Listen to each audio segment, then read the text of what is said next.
Maybe we'll get going.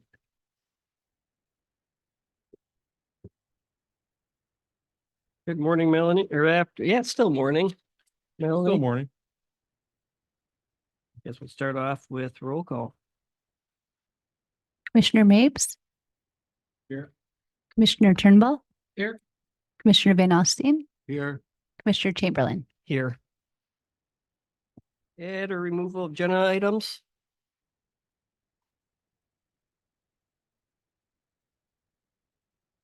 Looks like no one has any. We will go to review and approve of the meeting minutes from May 20th, 2024. I'll make that motion. I'll second. You have roll call, Melanie? Commissioner Turnbull, Yes. Commissioner Van Alstine, Yes. Commissioner Mapes, Yes. Commissioner Chamberlain. Yes. Motion passed. We have public comment. And I will close public comment. Section 6, we'll do bylaw discussion. Okay, so we do have a couple of documents here. I still have everybody's got like the colored document and then the clean copy. And made a lot of, all the changes that we noted at the last meeting are in there. I would just say, there wasn't very many changes except going to, oh, shoot. I believe it was the agenda format. And actually, I just realized that I didn't add one thing in there. So the one thing about the review and approval or add or remove agenda items, I'm sorry, approval of the agenda. That was one thing that we discussed. And so what I did is I put approval of the agenda in there and then under there, put item A. You guys seeing that? Yep.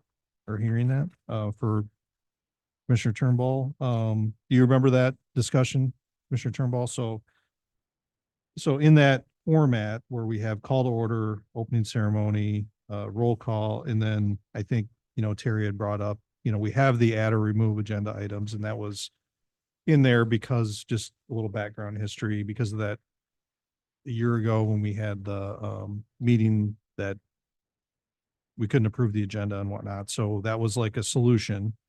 But it's always, I know it's kind of weird because every other meeting that you're in, right, you have approval of the agenda. So if we put that back in and then under, every time we say approval of the agenda, and then have add or remove agenda items, and then I have a note that says individual items require a vote of the board to be added or removed. The agenda will be considered approved after the members vote to add or remove items regardless of the final outcome of the agenda. Does that make sense? That makes sense. Yes. Yeah. Okay. All right. So I think that addresses that issue. The other. So I moved revisions down to the bottom. I added in the committee responsibilities, there were some things that were, added last time that, basically, I don't think there was any additional things in there. The only other thing that I sent you recently, we had under conflict of interest to add a more robust conflict of interest. So it's not just financial. And that's that separate document that talked about conflict of interest - standards of conduct. And I'll just go ahead and read through that for everybody's benefit.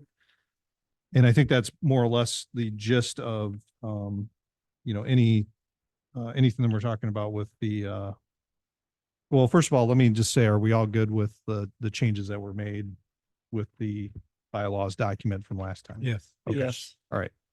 All right. So moving on to this document. So basically that would be the heading conflict of interest - standards of conduct. Item A would be, this is what it says: a Board of Health member shall not divulge to an unauthorized person confidential information acquired by the Board of Health member in the course of his or her duties as a Board of Health member in advance of the time prescribed for its authorized release to the public.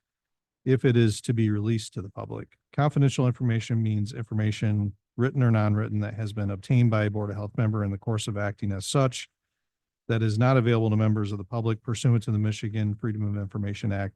Then it just cites the MCL number. Or pursuant to other law, regulation, policy, or procedure recognized by law, in that the Board of Health member is unauthorized to disclose. So I think we just maybe go section by section. Does that sound okay? Yep. Yep. Okay.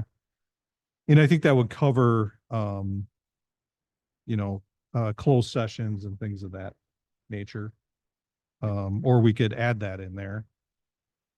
Because it didn't specifically say that, but I think it implies that. Yeah, well, I think Yeah. the closed session is in the wording for that, I think, is in the Opens Meeting Act. It is in the Opens Meeting Act. Yeah, you Yes. could pull that and just put it in there right with Yeah. word for word of the Opens Meeting Act, because it's pretty much spelled out that you can't Okay. divulge any information in a closed session, or it's in a violation of the Opens Meeting Act. Yeah, so I think maybe that could be added in there. Okay. I think that's pretty simple addition.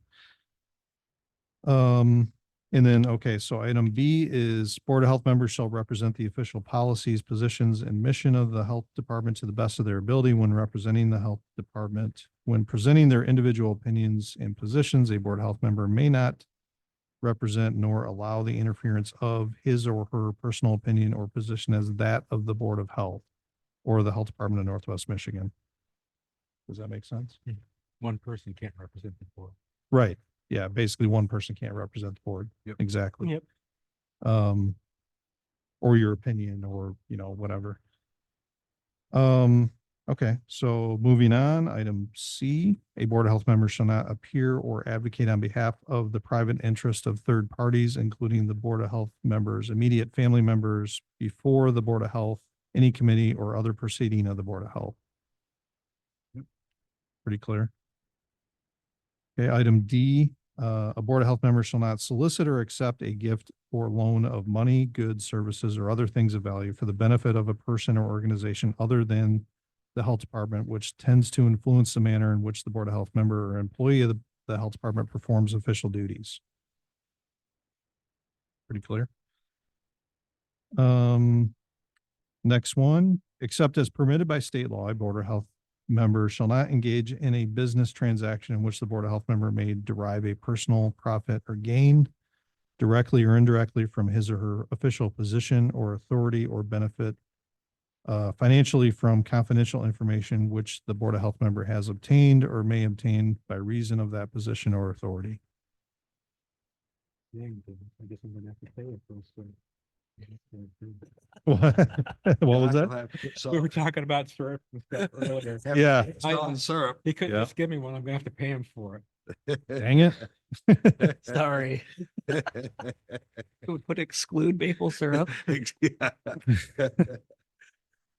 Okay, next one says, except as permitted by state law, a Board of Health members shall not engage in or accept employment or render services for a private or public interest when that employment or service is incompatible or in conflict with the discharge of the Board of Health members' official duties, or when that employment may tend to impair his or her independence or judgment or action in the performance of official duties. All good? Far so good. Okay.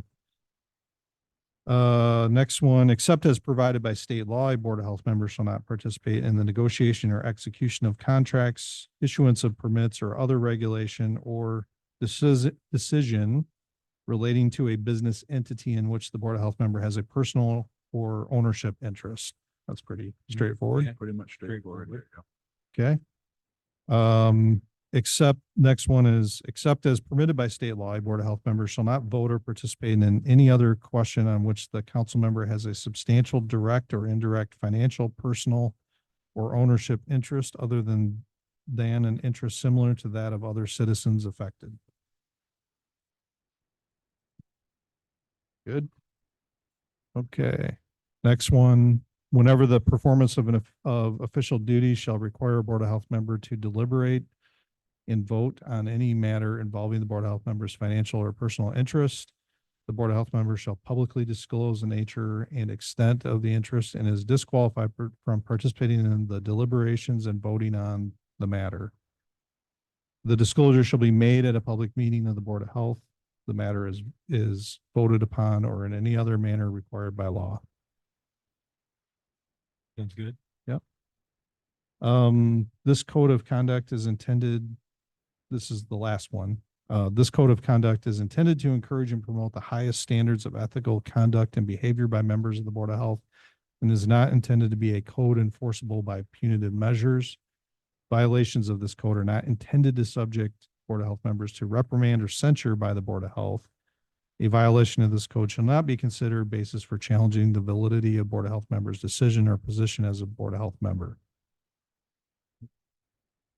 Due to the That's fact that we're elected officials, it's Right, right, basically given direction, but no teeth. right, So Yeah. we should know better.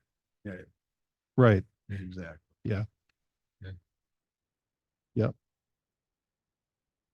So what do you guys think about adding that?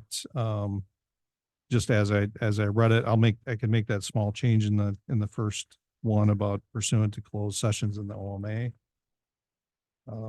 And just add it to under where we had conflict of interest, and that was under the section, responsibilities of Board of Health members.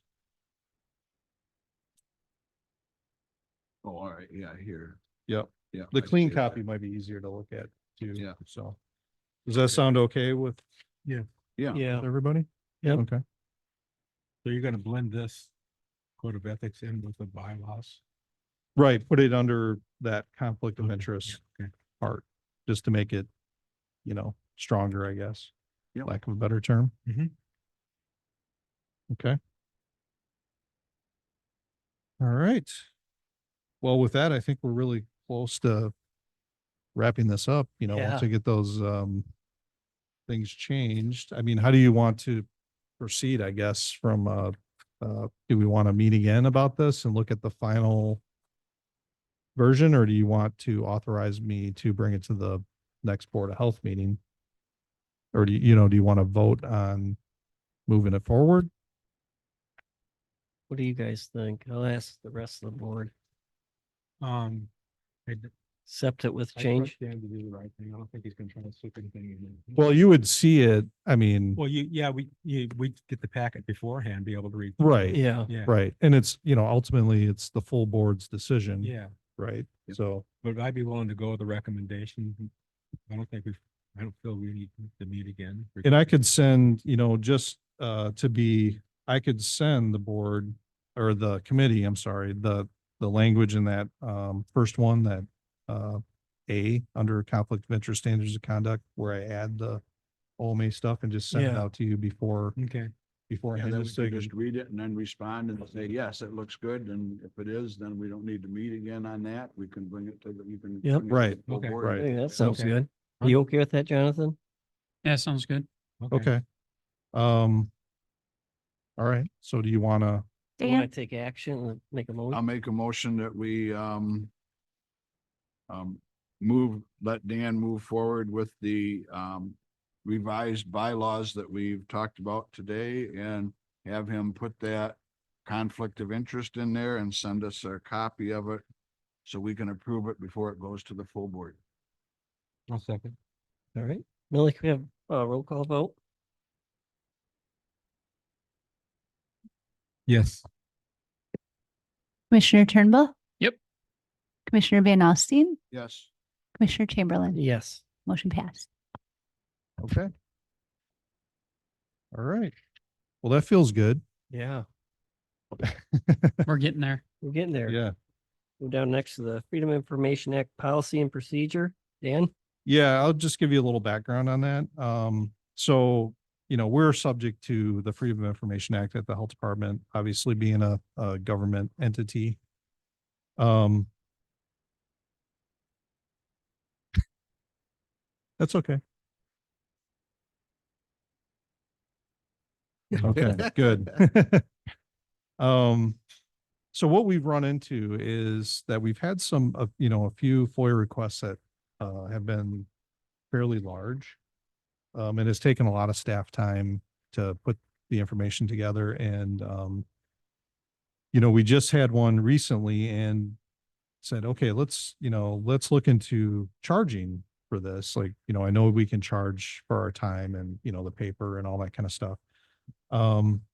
So we looked into it more. I had, Jeremy, the way that FOIA has worked is really, Jeremy, Brook has been the deputy FOIA officer. I'm the FOIA officer as the health officer, but he pretty much takes care of it, all the stuff and monitors him and Melanie monitor our FOIA, email and whatnot. So,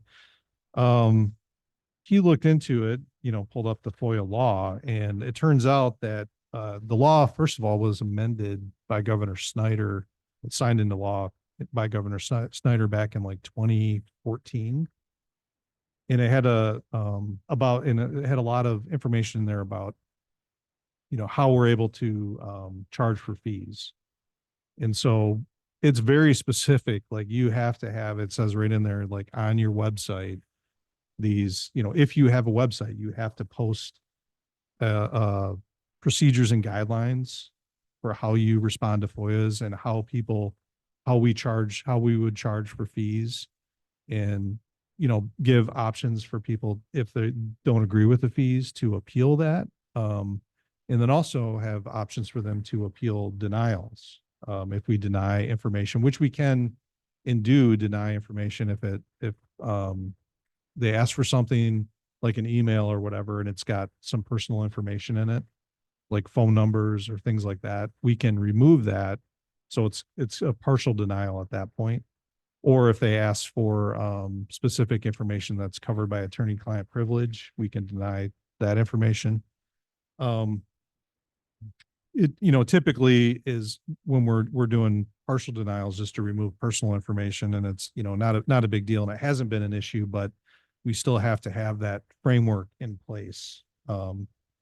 So what we realized is that we could not charge because we didn't have any of this information on our website. I mean, all we have on our website is the FOIA form, and a link to our FOIA email address.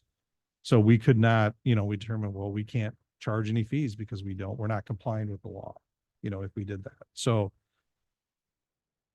that's where all this came into play. So, pulling this all together, I looked at some other examples that were out there, mainly from Grand Traverse County, because I used to work at the health department there and dealt with FOIAs as the FOIA officer there on a regular, somewhat frequent basis. So I just went there to see what they had on their website. And this, I basically took that information and made it our own, inserted, the proper name and everything where it needed to go, and just kind of laid out those procedures and guidelines. And then also the law says that you have to have a public summary of the procedures and guidelines. So it's basically the same information, but just in a little bit different format, more summarized, and just basically said, if you read through it, like the summary, number one is, how do I submit a FOIA request to the health department? And then that just kind of lays that out.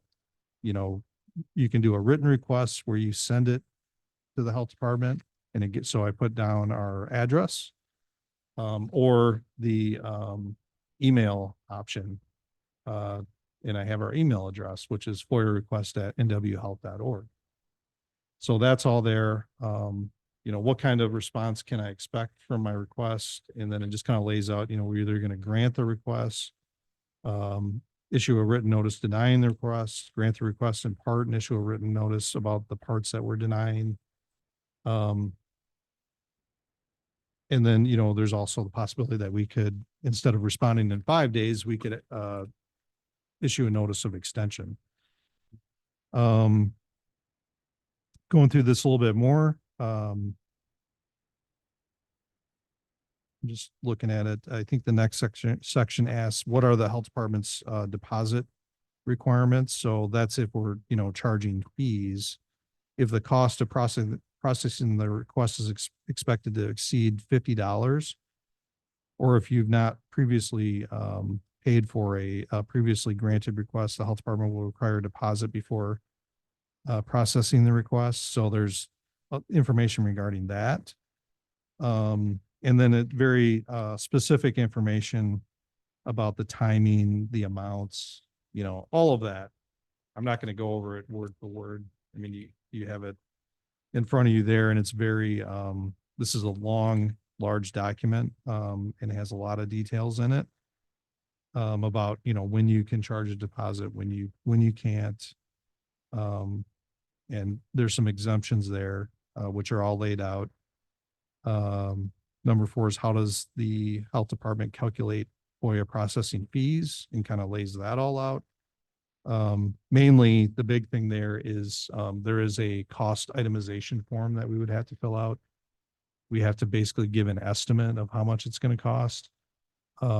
If the requester wants it on digital media, like a flash drive, we can include the cost of that. And that's, you know, if it's too big to email, that's probably how we would do it. Or, you know, you could print it off and say, you can come pick it up at the office. I mean, that's another option. You calculate the costs like of preparing the FOIA based on the least amount. Let's see if I can get the exact language in here. The cost of labor is for the person that is able to do the work, the lowest paid person that is able to actually do the work. Okay, so regardless of who's doing it, that's how you calculate it.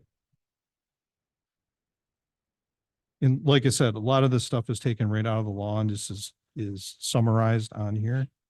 Talking even about like how copying and duplication takes place, you know, how that's done, mailing costs, you know, how do you waiver fees and whatnot?